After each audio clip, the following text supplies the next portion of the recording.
안녕하세요. 저는 한국국제대학교 4학년 황정인입니다. 이번 과제는 뇌졸중 고위험군 대상자 교육으로 대상자분께 뇌졸중 전조 증상 및 대처 방법에 대하여 설명해 드리겠습니다. 교육 시작하겠습니다. 대상자분, 뇌졸중은 갑작스럽게 발병해 사망할 수도 있는 무서운 질병입니다. 평소 뇌졸중 증상에 대해 숙지하시고 빠른 대처로 뇌졸중을 예방하시고 치료하실 수 있습니다. 우선 교육이 어떻게 진행될 것인지에 대한 설명을 간단하게 해드리도록 하겠습니다. 목차는 다음과 같습니다. 우선 먼저 뇌졸중은 무엇인지에 대하여 설명드리겠습니다. 두 번째로는 뇌졸중 증상 시 대상자분께서 어떻게 대처하셔야 하는지에 대해 자세히 설명해 드리도록 하겠습니다. 세 번째, 현재 뇌졸중 증상이 있으신지에 대해 자가 진단해 볼 수 있는 자가 테스트를 해보도록 하겠습니다. 네 번째, 뇌졸중을 예방하는 생활 습관에 대하여 설명해 드리도록 하겠습니다.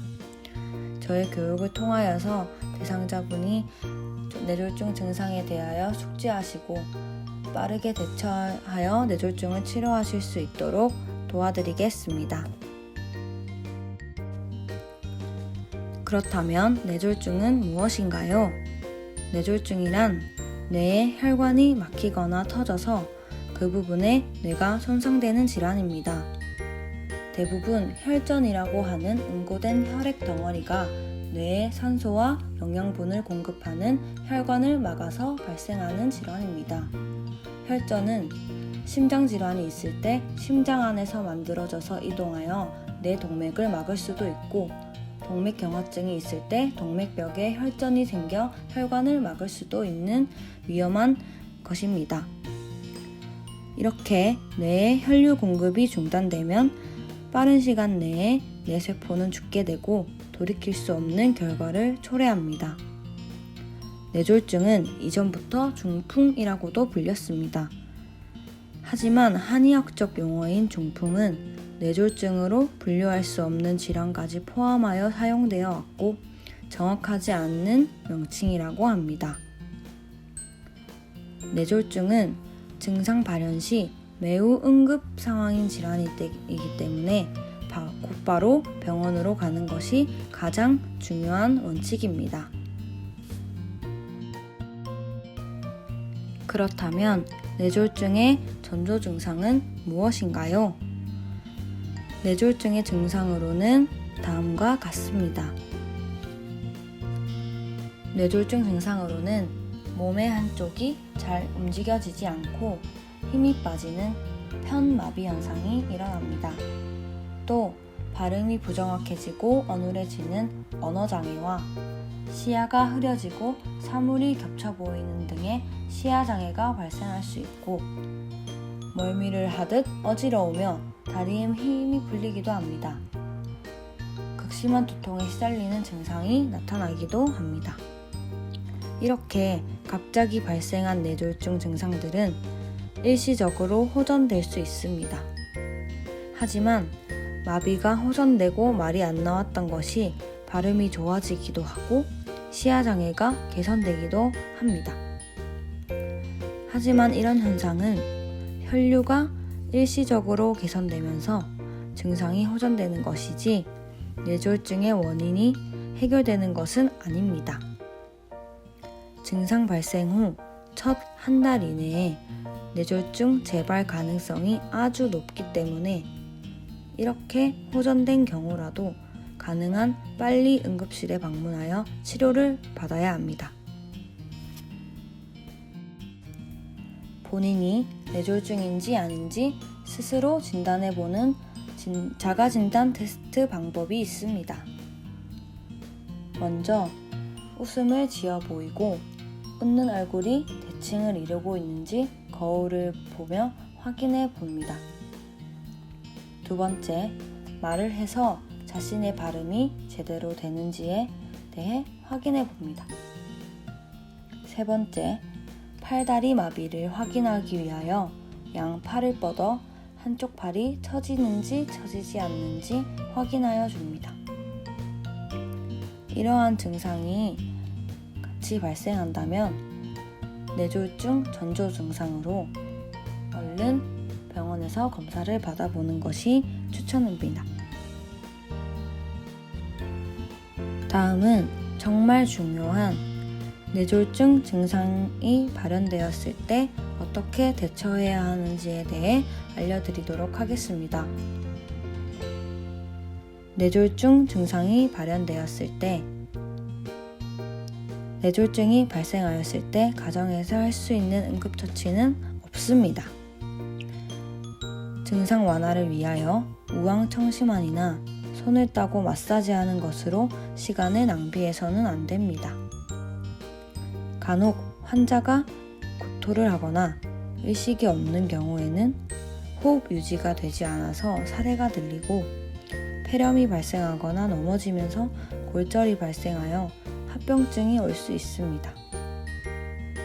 이러한 위험을 예방하고 가능한 한 안전하게 환자를 뇌졸중 치료가 가능한 병원으로 모시고 오는 것이 가장 중요합니다. 뇌졸중의 골든타임은 3시간입니다. 이 3시간 안에 혈전 용해술 등으로 막힌 혈관을 뚫어서 후유 장애를 최소화할 수 있는 방법이 있습니다. 먼저 뇌졸중 증상이 발현되었을 때 가장 중요한 것은 최대한 빨리 병원으로 모시고 오는 것이 가장 중요하다고 생각합니다.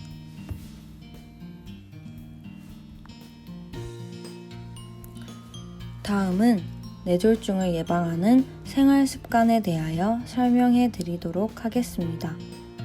먼저 적정 체중과 허리 둘레를 유지하여 주는 것이 중요합니다. 매일 30분 이상의 운동으로 적정 체중과 허리 둘레를 유지하여야 합니다. 뇌졸중은 특히 건강한 식사 습관과 운동을 통하여 비만을 예방하는 것이 중요합니다. 체중이 줄었을 때 다른 곳에 살이 빠졌는가 보다는 허리 둘레가 같이 줄었는지가 더 중요하다고 강조하고 있습니다.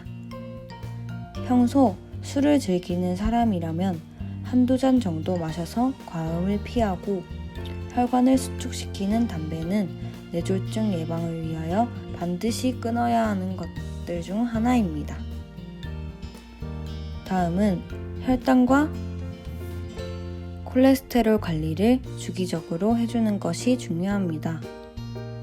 고지혈증은 기름진 음식이 너무 많이 섭취되어서 체내 지질인 콜레스테롤 수치가 높아진 증상입니다. 뇌혈관에 콜레스테롤이 지나치게 많이 쌓이면 뇌경색의 위험이 커진다고 합니다. 콜레스테롤이 많이 들어가 있는 음식은 또 피해야 합니다. 콜레스테롤이 많은 음식은 동물성 지방인 버터와 기름이 많은 소갈비, 돼지갈비, 삼겹살, 소세지, 베이컨, 햄, 핫도그 등이 있고 콜레스테롤 개선에 도움이 되는 것은 과일입니다. 사과, 배, 감, 복숭아, 대추 등이 효과적이고 김, 미역, 다시마 등 해조류도 예방에 도움이 됩니다. 또 우리가 요리를 하면서 많이 사용하는 기름인 콩기름, 옥수수기름, 참기름, 들기름 등 나쁜 콜레스테롤을 낮춰주는 고도의 불포화 지방산을 많이 함유하고 있다고 합니다. 이러한 음식을 자주 섭취해주는 것이 뇌졸중 예방에 도움이 됩니다. 이렇게 뇌졸중의 전조 증상 및 대처 방법에 대하여 알아보았습니다. 대상자분께 많은 도움이 되셨나요?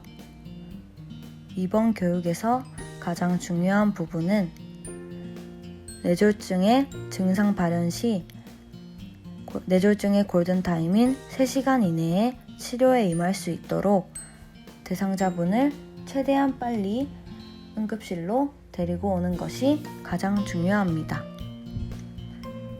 그리고 평소 뇌졸중 예방을 위하여 힘쓰실 것은 적정 체중과 허리 둘레를 유지하도록 매일 30분 이상의 운동을 해주는 것이고 흡연과 음주를 피하여 주시는 것입니다. 혈당과 콜레스테롤 관리를 해주어서 평소 콜레스테롤이 많은 음식을 자제하여 주시는 것이 중요하다고 생각합니다. 지금까지 교육을 함께하여 주셔서 감사합니다.